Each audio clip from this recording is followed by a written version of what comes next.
المهدي على الغلمان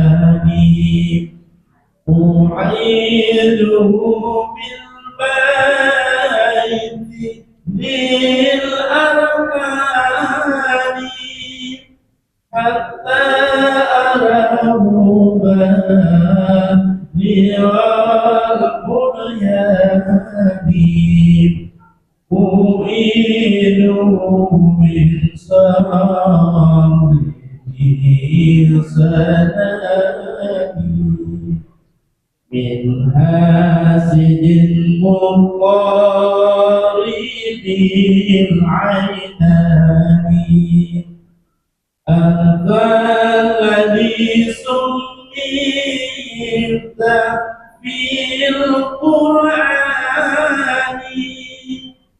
أحمد مكتوب على الجنان صلى عليك الله في الأديان أحمده في السر والعلان حقا على الإسلام والإيمان يا ربنا بالمصطفى العدنان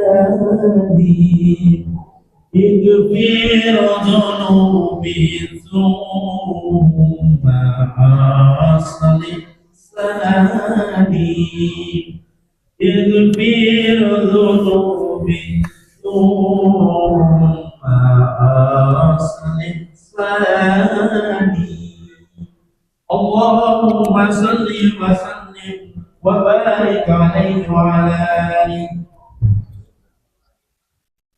الفاتحة سيدنا وحبيبنا وشفيعنا رسول الله محمد بن عبد الله وعلى آله وأصحابه وأزواجه وذريته وأهل بيته أجمعين، خصوصا إلى روح سيدنا محمد بن عيسى المهاجر الفقيه المقدم محمد بن علي وجميع سادتنا وأصول وفروعهم، وإلى حضرة النبي. الفاتحة.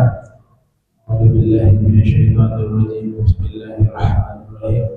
الحمد لله رب العالمين الرحمن الرحيم مالك يوم الدين إياك نعبد وإياك نستعين اهدنا الصراط المستقيم صراط الذين أنعمت عليهم غير المغضوب عليهم ولا الضالين آمين.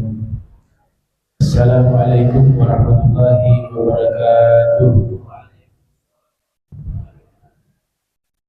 الحمد لله على فضله وإحسانه، جعل في قصصهم عبرة للأبصار. وأشهد أن لا إله إلا الله وحده لا شريك له الواحد القهار، وأشهد أن سيدنا محمدا عبده ورسوله المصطفى المختار، وصلى الله عليه وعلى آله وأصحابه المهاجرين منهم والأنصار. أما بعد، سبحانك لا علم لنا إلا ما علمتنا إنك أنت العليم الحكيم. رب اشرح لي صدري ويسر لي أمري واحلل عقدة من لساني يفقهوا قولي وسدد لساني واهدي قلبي بحق سيدنا محمد صلى الله عليه وآله وسلم. يا من هو في علوه كائن، يا من هو في فعل حقيق، يا من هو في مجد متين. اللهم أكرمنا بنور الفهم وأخرجنا من ظلمات الوهم وارزقنا فهم النبيين وحفظ المرسلين وإلهام الملائكة المقربين. ربنا زدنا علما وفهما وعقلا يا أكرم الأكرمين بحق سيدنا محمد خاتم الأنبياء والمرسلين يا رحمن الرحيم. وصلى الله على سيدنا محمد وعلى آله وصحبه وبارك وسلم والحمد لله رب العالمين. نويت تعلم وتعليم وتذكر والتذكير والنفع والانتفاع والإفادة والاستفادة، وحث على التمسك بكتاب الله وسنة رسول الله والدعاء إلى الهدى والدلالة على الخير ابتغاء وجه به سبحانه وتعالى. قال المصنف رحمه الله ورضي الله تعالى عنه وارضاه ونفعنا به وبعلومه وامدنا باسراره وأعادنا من بركاته في الدارين رضي الله عنه. فصل إلى أن قال استهزاؤهم به صلى الله عليه وآله وسلم وذكر المستهزئين. قال الله تعالى إنا كفيناك المستهزئين. فقد نالته قريش بأنواع من الأذى والتكذيب وقبيح القول وسوء الجوار، وتجرد رهب منهم بالاستهزاء به صلى الله عليه وسلم والسخرية منه، فأنزل الله بهم نقمته فماتوا كفارا بأنواع من النقم. Alhamdulillah, puji syukur kehadirat Allah, salawat salam teriring kepada junjungan mulia Nabi tercinta Nabi Muhammad sallallahu alaihi wasallam beserta seluruh keluarga beliau, sahabat beliau dan umat beliau yang senantiasa menegakkan ajaran beliau hingga akhir masa nanti. Kami muliakan seluruh imam masjid, imam bonjol serta seluruh pengurus, seluruh para asatidz, hadirin hadirat yang insyaallah dirahmati Allah Subhanahu wa taala. Istihza'uhum bihi sallallahu alaihi wasallam wa dzikrul mustahzi'in. Ejekan mereka kepada Rasul sallallahu alaihi wasallam dan menyebutkan nama-nama orang-orang yang mengejek Rasul atau memperolok-olok. Nah, ini tema lanjutan dari sebelumnya, bahwa orang-orang musyrikun mereka membuat satu kelompok khusus yang kerjaannya sehari-hari adalah mengejek Rasul atau memperolok-olok. Bahasa Ternate biasa apa disebut? Pasedo. Ejek bahasa Ternate apa? Batere. Batere. Bahasa Portugis. Batere itu serapan dari bahasa Portugis. Nah, bahasa Arab al-istihza. Istihza. Jadi mereka mengejek Nabi dan juga memperolok-olok beliau. Nah, orang-orang yang senang mengejek dan memperolok-olok Nabi sallallahu alaihi wasallam, Allah sebut mereka setan. Dan ini bukan hanya mengejek Nabi atau memperolok-olok Nabi. Semua yang ada kaitannya dengan perangkat-perangkat agama Islam, kalau ada yang mengejeknya, ya dia setan, kata Allah Subhanahu wa taala. Mengejek Al-Qur'an misalnya, mengejek simbol-simbol agama Islam, mengejek para ulama, mengejek hal yang berkaitan dengan simbol-simbol agama Islam. Allah Ta'ala sebut itu adalah setan-setan, syayatinihim, ya. Di surat Al-Baqarah misalnya di ayat 14, wa idza laqaul ladzina amanu qalu amanna wa idza khalau ila syayatinihim, menyatakan wa idza khalau ila syayatinihim qalu inna ma'akum innama nahnu mustahzi'un, yang artinya ini ceritanya orang munafik. Orang munafik juga ketika Nabi di kota Madinah ya senang mengejek Nabi. Orang munafikun. Ketika Nabi di kota Makkah yang senang mengejek Nabi orang-orang musyrik. Jadi sifatnya sama. Dua-duanya ini senang mengejek, memperolok-olok baginda Rasulullah sallallahu alaihi wasallam. Allah Ta'ala berfirman, mereka apabila bertemu orang-orang beriman, mereka mengatakan kami beriman, orang munafikun. Namun apabila mereka kembali kepada syayatinihim, ya, pembesar-pembesar mereka, fraksi-fraksi mereka, golongan-golongan mereka, Allah sebut setan-setan. Mereka mengatakan apa? Ya, kami bersikap baik dengan orang beriman, ya hanya untuk mengejek mereka, mempermainkan mereka, memperolok-olok mereka. Hanya pura-pura. Tujuannya adalah setelah itu untuk mengejek dan memperolok-olok orang-orang beriman, termasuk Nabi Shallallahu Alaihi Wasallam. Allah Ta'ala membantah setelahnya, wallahu yastahzi'u bihi wa yamudduhum fi tughyanihim ya'mahun. Tidak, mereka enggak mengejek Nabi, Nabi tetap mulia. Mau menghinakan Nabi, Nabi tetap mulia. Namun hakikatnya Allah Ta'ala yang sedang mengejek mereka, dan Allah Ta'ala membiarkan mereka terombang-ambing di dalam kesesatan mereka. Makin mereka mengejek Islam, merendahkan agama Islam, mengejek Rasul, merendahkan Rasul, mereka makin tenggelam dalam kehancuran dan kebinasaan. Makanya Allah nyatakan, ya, Allah yang mengejek mereka. Wa yamudduhum fi tughyanihim ya'mahun. Karena Allah ingin membiarkan mereka terombang-ambing di dalam kesesatan mereka. Di ayat yang lain Allah Subhanahu wa Ta'ala berfirman, inna kafainaka al-mustahzi'in. Sesungguhnya kami yang telah memelihara dan menjaga engkau dari perilaku orang-orang yang mengejek engkau. Ini ada di surat Al-Hijr ayat 95. Inna kafainaka al-mustahzi'in. Faqad nalathu Quraisyun bi'anwa'in minal adha wa takdzibi wa qabihil qawli wa su'il jiwari. Selain mengejek,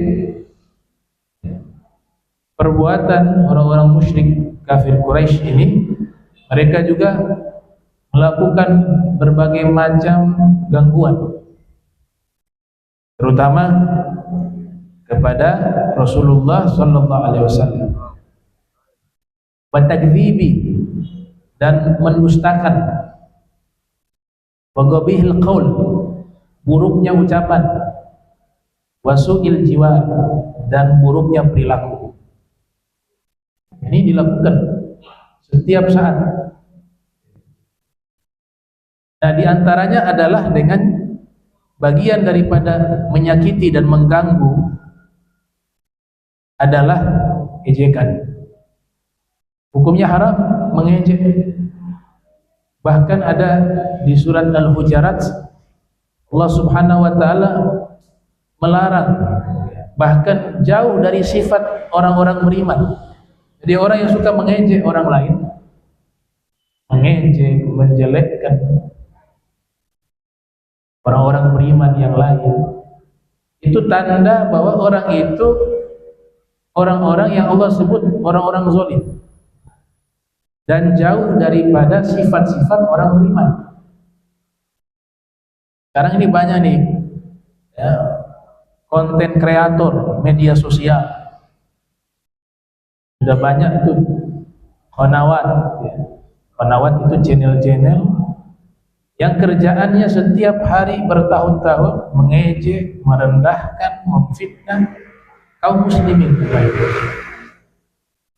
jauh dari sifat orang beriman.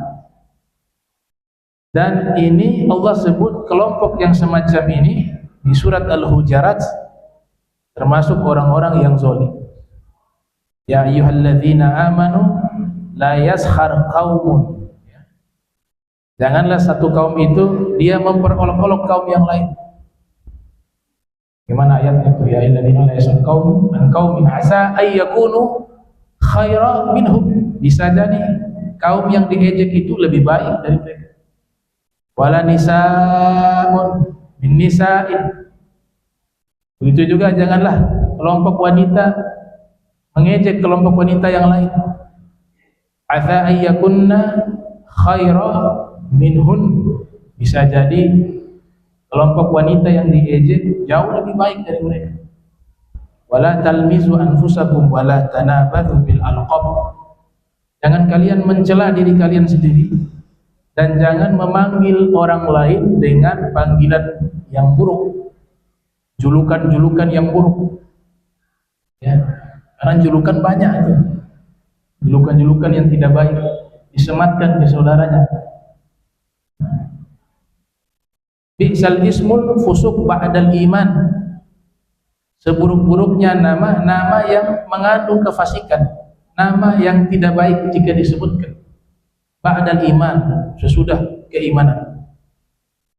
Wa man lam yatub fa ulaika humuz zalimun.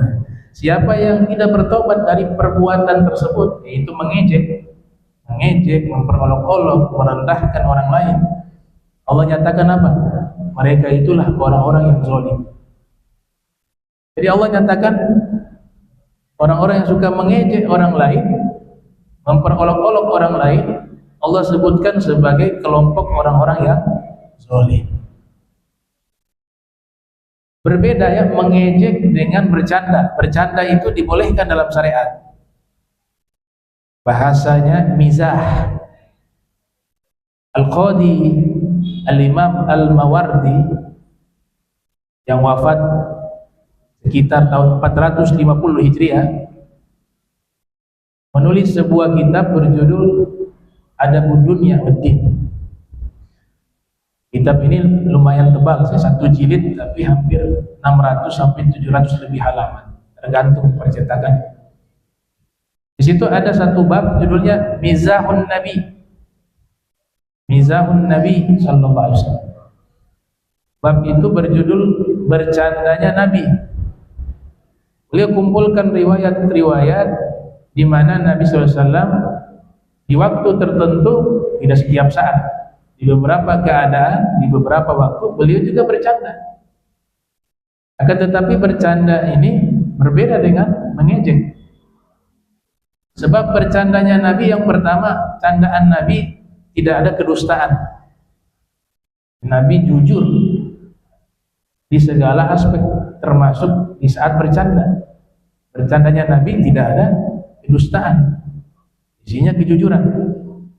Ini menjadi barometer. Kalau beliau bercanda saja jujur, apalagi serius. Bercanda saja jujur. Yang kedua, bercandanya Nabi itu tidak menyakiti hati orang lain. Ada orang bercanda niatnya menghibur, tapi di satu sisi menyakiti orang lain, haram. Yang ketiga, candaannya tidak ada kandungan mengejek dan memperolok-olok. Yang keempat, candaan Nabi ada hikmah. Candaannya ada hikmah yang bisa dipetik, ada ilmu yang bisa diambil. Artinya apa? Mizah itu dibolehkan. Mizah itu dibolehkan. Dan yang kelima, tidak berlebihan. Ya. Maknanya apa? Setiap hari canda terus. Kata Imam Ja'far Shadiq, kalau orang kebanyakan tertawa, tumitul qalba, bisa menyebabkan matinya hati. Kata para ulama lain, begitu juga kebanyakan sedih. Kalau kebanyakan tertawa menyebabkan hati mati, maka sebaliknya juga kebanyakan sedih juga menyebabkan hati mati. Maka selalu harus di tengah, tawasul. Khairul umur awsatuha, sebaik-baiknya perkara profesional, posisinya selalu di tengah. Baik. Jadi beda bercanda dengan mengejek, ya, dua hal yang berbeda.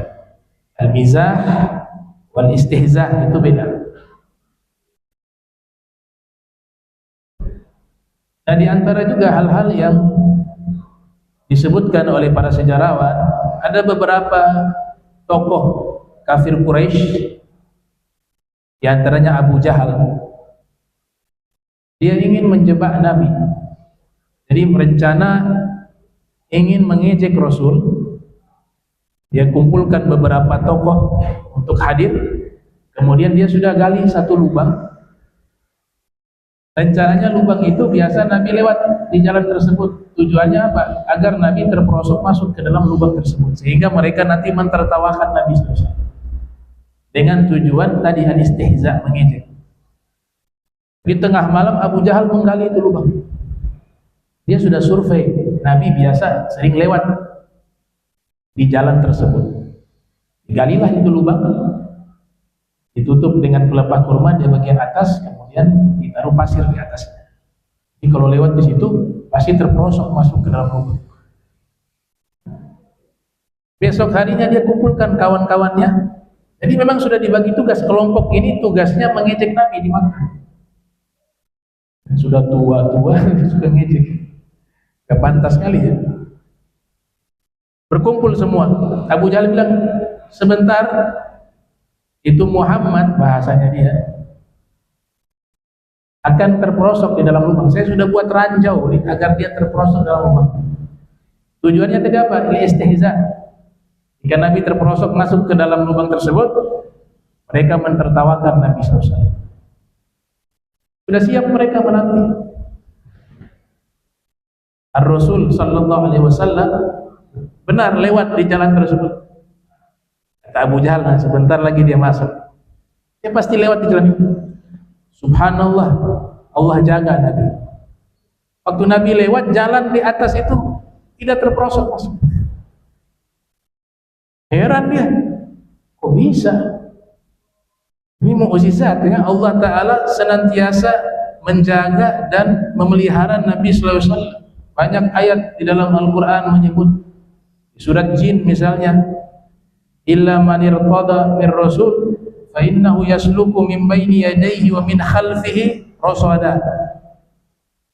Nabi SAW apabila berjalan di satu tempat, maka Allah Ta'ala telah mengutus beberapa malaikat yang tugasnya menjaga Nabi dari depan maupun dari belakang. Nabi kalau jalan gak sendirian, ada malaikat yang menjaga. Al-Mansus fil Quran, ini dinaskan dalam Al-Quran di surat Jin. Di ayat yang lain, wallahu ya'asimuka minan nas. Dan Allah senantiasa fil mudhari istimrari. Fi'il mudhari istimrar, artinya kata kerja yang memiliki arti senantiasa, terus menerus. Dan Allah senantiasa menjaga Nabi dari kejahatan manusia.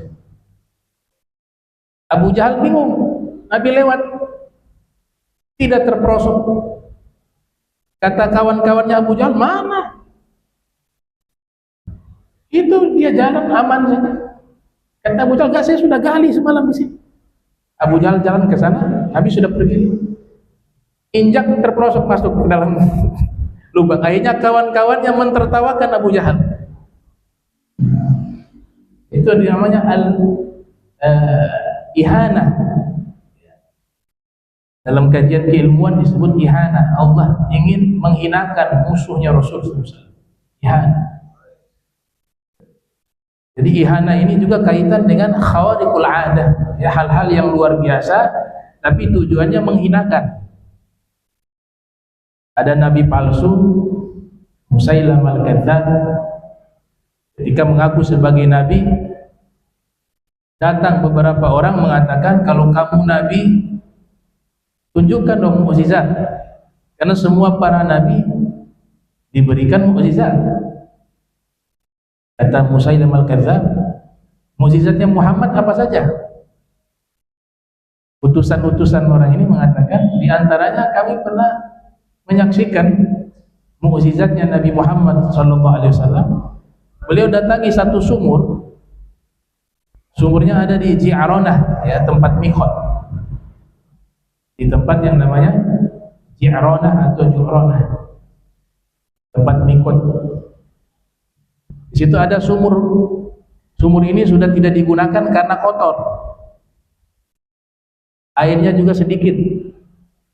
Kemudian Nabi SAW datang di tempat tersebut, maka masyarakat meminta kepada Nabi untuk mendoakan atau melakukan hal yang apa sehingga berkah ini sumur. Nabi datang di sumur itu. Apa yang dilakukan oleh Nabi? Beliau membuang ludahnya di sumur tersebut. Ketika ludah itu sampai ke sumur tersebut, airnya menjadi berlimpah. Kemudian sumur yang kotor tadi berubah menjadi airnya yang kotor tadi berubah menjadi air yang bersih, yang wangi, yang jernih. Itu mukjizat. Kata utusan-utusan ini, itu mukjizat Nabi yang kami saksikan. Nah, kalau kamu Nabi, coba berikan mukjizat yang sama. Baik, kata Musa al-Kadzdzab. Ayo kita ke tempat satu perkampungan dekat sini. Di situ ada sumur. Sumurnya airnya sedikit, airnya tidak kotor, lumayan bersih. Cuma masyarakat minta, tolong mukjizatnya buat mie air biar berlimpah, biar banyak. Kalau bersih sudah bersih. Masalahnya airnya sedikit. Kata Musa al-Kadzdzab, saksikan ya mukjizat saya. Dia meludah juga sama. Waktu dia ludah, air tadi yang bersih jadi kotor. Bukannya bersih, berubah jadi kotor, baunya yang tadinya baunya wangi, berubah menjadi baunya busuk, dan air yang tadi sedikit jadi kering, sisa sedikit, jadi hanya beberapa air yang ada tersisa, itu berubah kotor, baunya busuk, airnya berkurang sedikit. Itu hal yang luar biasa. Di luar nalar tapi ihana. Allah Ta'ala menghinakan dia dengan cara tersebut. Di kitab yang lainnya menyebutkan ada satu orang kafir Quraisy sudah punya rencana. Nabi biasa sholat dekat dengan Ka'bah. Jadi dia posisinya di atas Ka'bah. Dia cari momentum di saat Nabi sujud, rencananya batu yang ada di atas Ka'bah itu, dia sudah siapkan satu batu, dia mau lemparkan dari atas Ka'bah agar mengenai Nabi Muhammad SAW. Nabi sholat, ketika Nabi sujud, dia lempar itu batu, itu dinding Ka'bah itu, dia bergetar dan akhirnya keluar itu. Ya, batu-batu di dinding Ka'bah menahan batu yang tadi jatuh. Itu posisinya di atasnya Nabi SAW. Terkejut dia. Sampai Nabi selesai sholat, dia heran. Itu batu kok bisa ditahan oleh dinding-dinding Ka'bah? Nabi selesai sholat, Nabi jalan pergi. Udah gak lihat lagi di atas dia. Akhirnya dia turun ke bawah. Dia heran, dia lihat ini dinding Ka'bah kok bisa seperti ini, keluar dari dindingnya batu-batu yang ada di Ka'bah. Hanya tidak lama dinding Ka'bah balik masuk lagi, batunya jatuh kena dia, sekarat, kena batu besar. Nah, ini bukti bahwa Nabi senantiasa dijaga oleh Allah Subhanahu wa Ta'ala. Wallahu ya'simuka minan nas illa man irtada min rasulin fa innahu yasluku min baini yadayhi min khalfihi rasada. Kalau ada perang Uhud, nah ini terjadi pembahasan cukup panjang. Ya, di beberapa kitab sejarah mengatakan Nabi kena panah dan lain sebagainya. Nah, ini butuh pembahasan yang lebih mendalam tentang bab tersebut. Artinya ada dua pandangan dalam masalah itu. Kemudian disebutkan ya, kita dilarang mengejek simbol-simbol agama. Kalau sudah berbicara agama, maka jangan pernah ditarik di dalam candaan. Karena agama yang dibawa oleh Nabi ini bukan beliau datang dengan candaan, tidak. Termasuk apa? Kata Sayyidina Ali bin Abi Thalib, termasuk bercanda ketika melakukan satu perbuatan dosa. ada dia makan makanan haram, ya. Dia bercanda. Terus dia baca Bismillahirrahmanirrahim. Dia seorang mukminah, seorang wanita yang beriman.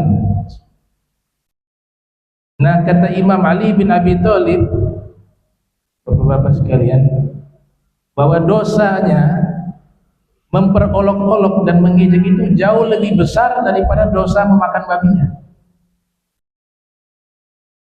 Maksiat yang kecil dianggap kecil. Ya, dalam pembagian para ulama ada istilah dosa besar, ada dosa kecil. Orang-orang yang mengenal Allah Ta'ala, semua dosa dianggap besar karena kita sedang bermaksiat kepada Allah Ta'ala yang Maha Besar. Tapi anggaplah, dia anggap ini perbuatan dosa kecil, kemudian dia melakukan dengan ringan perbuatan dosa kecil itu, apalagi dengan mengejek, menganggap remeh dosa ini. Kata Sayyidina Ali, dosa yang kecil itu berubah menjadi dosa besar sebab dosa mengejeknya terhadap dosa tersebut. Itu maqalah dari Al-Imam Ali bin Abi Thalib, ya. Beliau mengatakan a'zamul dzunub ma istakhaffa bihi shahibuhu. Paling besarnya dosa adalah pelaku dosa meremehkan dosa tersebut. Paling besarnya dosa, pelaku dosa tersebut meremehkan dosa tersebut ketika dia melakukan. Dan dosa kecil, gak ada istilah dosa kecil kalau dilakukan terus-menerus. Dosa kecil dianggap ini dosa kecil, ya sudah kecil sih, gak masalah katanya, kan bukan dosa besar. Tapi dilakukan terus-menerus dan tidak bertobat, maka dia akan berubah menjadi dosa besar. Maka disebutkan dalam riwayat, la kabirata mal istighfar wala saghirata ma'al istimrar. Tidak ada dosa besar kalau diiringi dengan istighfar, dan tidak ada yang namanya dosa kecil jika dilakukan terus-menerus. Khalid dzunub saghiraha wa kabiraha fa huwa tuqa fasna kamashi fawqa ardi syauqi yahdharu ma yara la tahkiranna saghiratan innal jibala minal hasar. Dalam syair disebutkan, tinggalkanlah seluruh dosa, baik dosa kecil maupun dosa besar. Itulah takwa. Jadilah kamu hidup di dunia ini seperti orang yang berjalan di atas tanah yang berduri.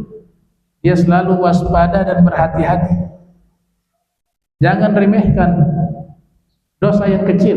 Sesungguhnya gunung yang besar, dia terdiri dari batu-batu kerikil yang kecil. Makanya ini ejekan terhadap perbuatan dosa yang dilakukan dengan tujuan mengejek hukum Islam, mengejek syariat, sekalipun dianggap itu dosa kecil, perbuatan mengejeknya itu merubah itu menjadi dosa besar. Bukan dosa yang besar lagi, kata Imam Ali, a'azam, isim tafdil, paling besarnya dosa, a'zamul dzunub. Nah, ejekan-ejekan yang ini yang ada, mau itu ejekan kepada Nabi di masa itu, ejekan kepada Al-Quran, ya, ejekan kepada hukum Islam, ejekan kepada para ulama, ejekan kepada para aulia salihin. Ini awalul takwin, asal usulnya sumbernya itu dari syaitan. Berdasarkan firman Allah Ta'ala di surat Al-Baqarah tadi yang kami bacakan, kemudian ya, surat Al-Baqarah ayat 14, kemudian juga di dalam hadis Nabi sebutkan demikian. Di antaranya meremehkan dosa tadi, itu adalah sumbernya dari syaitan. Inna syaitana qad aisa an yu'bada bi ardikum hadhihi, kata Rasulullah SAW. Setan itu sudah putus asa. Putus asa yaitu menggoda manusia, khususnya orang-orang beriman, kaum muslimin, untuk dia disembah. Setan sudah putus asa, kata Nabi. Insyaallah orang-orang Islam itu tidak akan menyembah setan. Ada satu sekte namanya setanik, ya. Ini ada sekte ini. Di seluruh dunia ini ada sekte setanik ini, ya, dijadikan setan sebagai Tuhan, sebagai sembah. Insya Allah kalau dia seorang muslim, dia dijaga oleh Allah, nggak akan masuk ke sekte itu. Dan Nabi sudah katakan itu. Hadis riwayat Al-Imam Ahmad bin Hanbal yang lahir 164 wafat 241 Hijriah di dalam Musnad. Sesungguhnya syaitan itu sudah putus asa untuk dia disembah di bumi kalian ini. Walakinnahu qad radiya minkum bima tuhakkiruna. Tapi setan itu dia ridho kepada kalian dan bisa menggoda kalian lewat apa? Lewat cara kalian meremehkan perbuatan dosa. Nah, jadi kalau meremehkan perbuatan dosa berdasarkan hadis Rasul SAW itu sumbernya asalnya dari syaitan.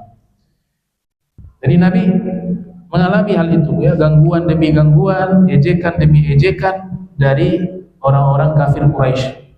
Wa tajarrada rahtun minhum lil istihza bihi sallallahu alaihi wasallam wa sukhriyah. Bahkan ada kelompok khusus yang memang ditugaskan mengejek Nabi sallallahu alaihi wasallam, memperolok-olok Nabi sallallahu alaihi wasallam.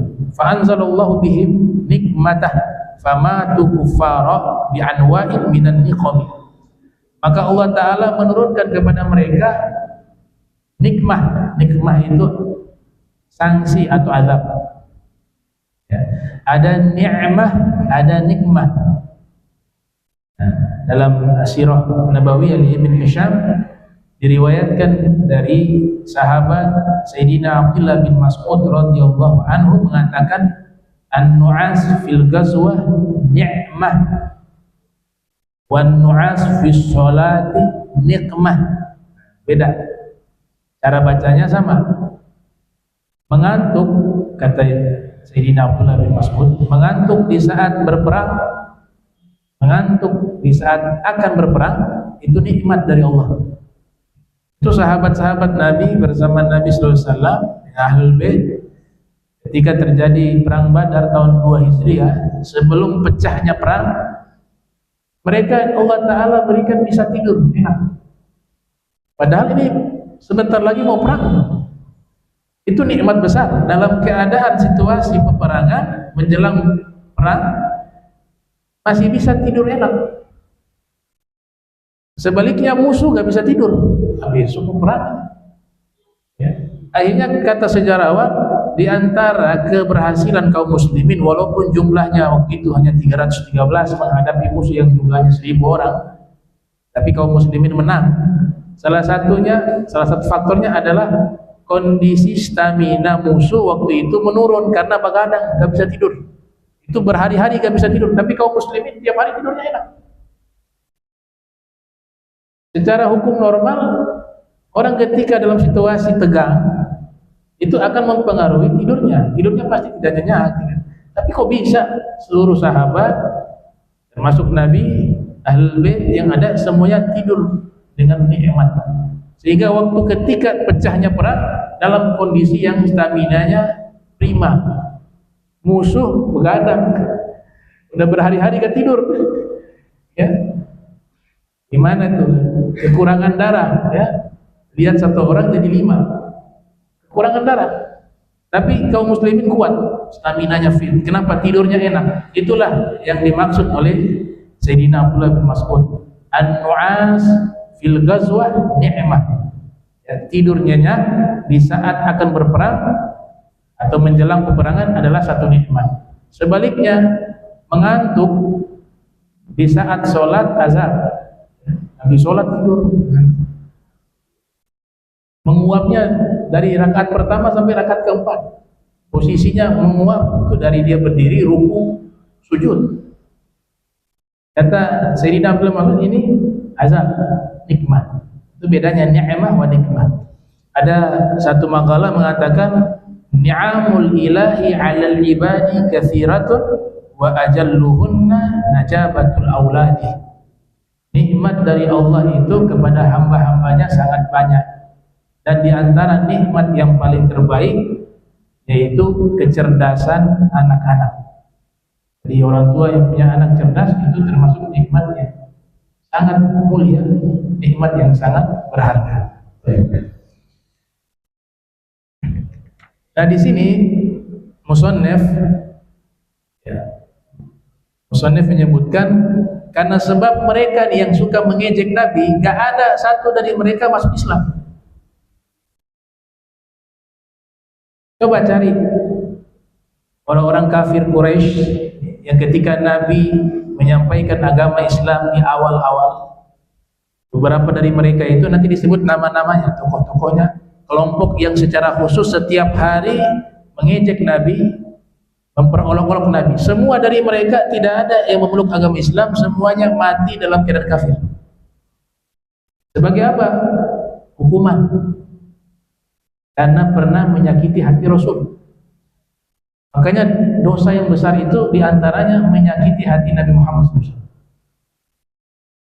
Memperolok-olok, mengejek, itu kan menyakiti hati Nabi. Maka disebut oleh musannif hadzal kitab, Allah Ta'ala menurunkan azab kepada mereka. Di antara azabnya famatu kuffar bi'anwa'in minan niqam, semuanya mati dalam keadaan kafir dengan berbagai macam azab yang Allah berikan, dan matinya tidak dalam kondisi normal, karena penyakit yang aneh-aneh. Ada mati dibunuh, Abu Jahal mati dibunuh di perang Uhud. Semuanya dikasih azab oleh Allah Ta'ala. Di antara mereka kelompok yang disebutkan oleh ahli sejarah, nama-nama mereka yang memang dari sejak awal mengejek Rasul, memperolok-olok Rasul SAW. Yang pertama Abu Jahal, ya, zakara ahlu siyar minhum Abu Jahal. Saya sebutkan dengan bahasa Indonesia ya, nama-namanya. Ada namanya Uqbah bin Abi Mu'in. Ini juga orang yang sangat jahat kepada Nabi. Ada yang namanya Al-Hakam bin As. Ada yang namanya Al-As bin Wa'il. Al-As bin Wa'il ini sering menyakiti Nabi dengan lisannya. Ketika anak Nabi wafat, Sayyidina Ibrahim, anak laki-laki Nabi kan ada Thohir, ada yang namanya Qasim, ada yang namanya Ibrahim. Mohon maaf, bukan Ibrahim ya, Qasim ya. Sayyidina Qasim. Kalau Ibrahim itu waktu Nabi di Madinah. Ini peristiwanya di Makkah. Ada anak laki-laki Nabi wafat, imma Qasim atau Abdullah, itu disebut Thohir. Maka yang tersisa anak perempuan Nabi saja, anak laki-laki tidak ada. Waktu mendengar berita itu, Al-As bin Wa'il ketemu dengan Nabi, mengatakan, mandul kamu, gak punya turunan. Itu kalimat menyakiti hati Nabi SAW. Abtar ya, abtar. Kamu abtar, mandul, gak punya turunan. Yang marah siapa pertama kali? Memang Nabi juga sedih waktu itu. Tapi yang pertama kali marah Allah. Turun tuh satu surat, 3 ayat, surat terpendek di dalam Al-Quran, surat Al-Kautsar. Inna a'tainaka al-kautsar fasholli li rabbika wanhar inna syani'aka wal abtar. Di akhir ayatnya itu Allah nyatakan, di awal ayat Allah juga nyatakan, wahai Nabi Muhammad jangan sedih ya, dengan bahasa ma'nawi. Dia mengatakan kamu terputus anak turunan, kamu mandul, kamu tidak punya turunan, kami akan berikan kepada banyak turunan. Inna a'tainakal kautsar. Kata Imam Fakhrul Ar-Razi yang lahir tahun 544 Hijriah, wafat 606 Hijriah, Nabi punya turunan lewat Al-Imam Hasan al-Husain dari putranya Sayyidah Fatimah, melahirkan para aulia dan kaum solihin dari masa ke masa lewat 2 cucunya. Sebutlah nama besar Syekh Abdul Qadir Al-Jailani, turunan Imam Hasan. Al-Imam Ahmad Ar-Rifa'i, Sayyid Ahmad Al-Badawi, Abu Hasan As-Sazili, Baharuddin Naqsyabandi, kafir. disebut nama-nama tokoh-tokoh ulama besar dari generasi ke generasi. Jadi Allah nyatakan kami akan berikan padamu banyak anak turunan dan dari mereka lahir turunan-turunan yang baik-baik. Nah, yang menyatakan Nabi Abtar sampai sekarang nggak ada turunannya, sudah terputus. Dibalas spontan oleh Allah. Makanya dijawab oleh Allah di bagian akhir bahwa kamulah yang Abtar. Kamu di sini maksudnya kepada siapa? Al-As bin Wa'il. Kamu yang terputus turunannya, dan itu terjadi terputus. Adapun Nabi Muhammad SAW tidak terputus sampai hari kiamat anak turunannya. Kullu nasabin wa hasabin yanqati' yaumal qiyamah ila nasabi wa hasabi. Setiap anak turunan dan asal usul itu terputus, kecuali nasab dan asal usul saya tidak terputus sampai hari kiamat. Salah satu bukti juga nanti munculnya Imam Mahdi atau lahirnya Imam Mahdi. Nabi mengatakan al-Imam Mahdi min dzurriyyati min auladi Fatimah.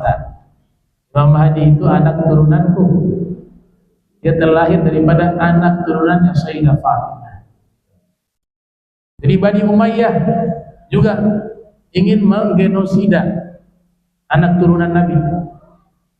Bani Umayyah tidak keseluruhan ya. Ada beberapa pemimpin punya visi misinya itu apa?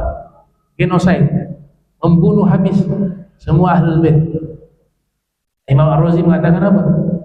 Ahlul baitnya senantiasa ada. Yang punah Bani Umayyah. Bani Umayyahnya dikasih azab lewat apa? Pembantaian daripada anak turunan Sayyidina Abbas ibn Abdul Muttalib. Ada satu tokoh namanya Abu Abbas As-Saffah. Ya, tahun 132 Hijriah menggenosid semua turunan Bani Umayyah, dibunuh habis, tidak tersisa. Hanya satu orang yang selamat namanya Abdurrahman.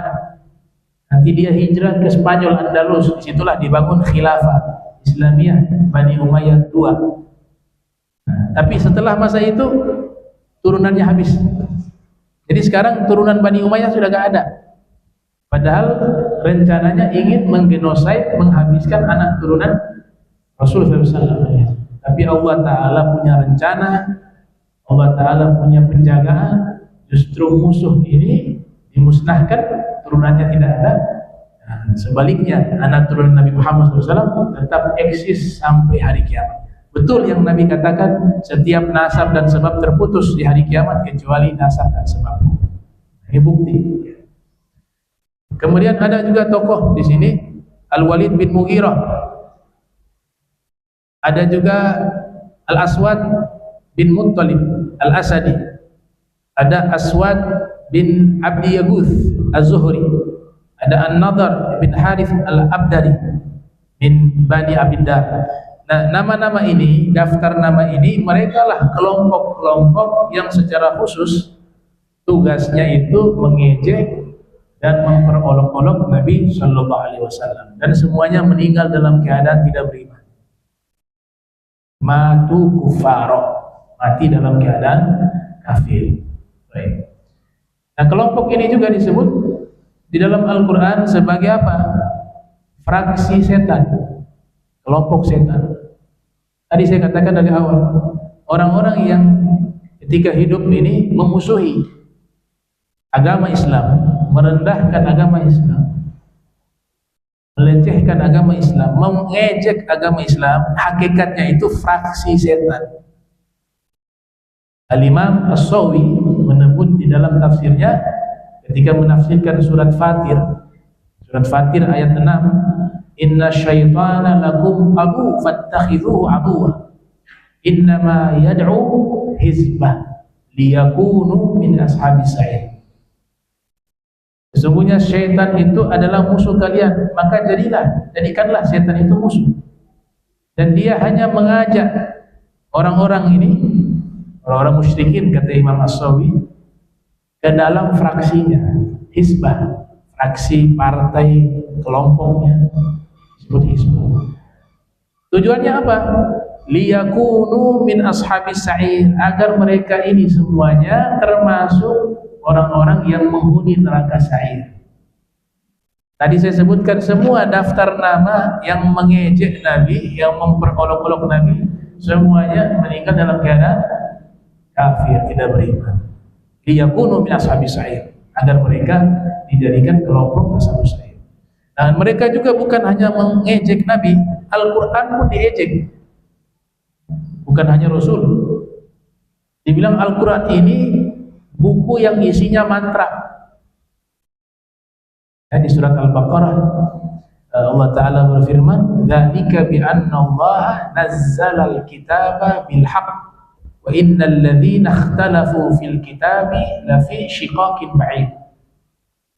Ketika Al-Imam Suyuti dan Al-Mahalli dalam kitab tafsir Jalalain itu menafsirkan bahwa mereka berselisih, itu orang musyrik, terhadap isi Al-Quran. Ada yang mengatakan ketika baca Al-Quran atau mendengar baca Al-Quran, Al-Quran ini sihir, ini isinya mantra-mantra. Kata ini fitnahan mereka, ejekan mereka. Ada yang mengatakan enggak, Al-Quran itu isinya syair. Ada yang mengatakan isi Al-Quran itu adalah apa? Ramalan. Akhirnya Nabi diejek dengan gelar-gelar yang tidak layak. Ada yang mengatakan Nabi sahir, tukang sihir. Ada yang mengatakan Nabi itu adalah kahan, dukun. Ada yang mengatakan Nabi itu syairun, penyair. Ada yang mengatakan Nabi majnun, naudzubillah, gila. Ada yang mengejek Nabi, mengatakan jahilun, bodoh. Semua dibantah oleh Allah. Ketika mengatakan Nabi bodoh, Allah katakan yang bodoh kamu. Jadi luar biasa ya, dibela oleh Allah. Ini satu-satunya makhluk ketika ada yang mengganggu, yang turun tangan pencipta alam semesta. Mereka mengatakan Nabi penyihir, Allah membantah ya. Dia bukan penyihir. Mereka mengatakan Nabi ini bodoh, Allah membantah, yang bodoh kamu, yang bodoh kalian, bukan Nabi Muhammad SAW. Selalu begitu dalam Al-Quran. Allah Ta'ala selalu membela Rasul Sallallahu Alaihi Wasallam ya. Nah ini beberapa kajian terkait masalah al-istihza. InsyaAllah pertemuan berikut kita akan lanjutkan pembahasan kita. Allah majam'ana hadha jama' marhumah wa tafarraqna min ba'di tafarruqan ma'sumah wa la tajal minna wa la minna sakila mahrumah. Subhanaka bihamdika astaghfiruka wa atubu ilaih. Sallallahu alaihi Muhammadin wa ala alihi wa sahbihi wa baraka wasallam. Wa lafu minkum wassalamu alaikum warahmatullahi wabarakatuh.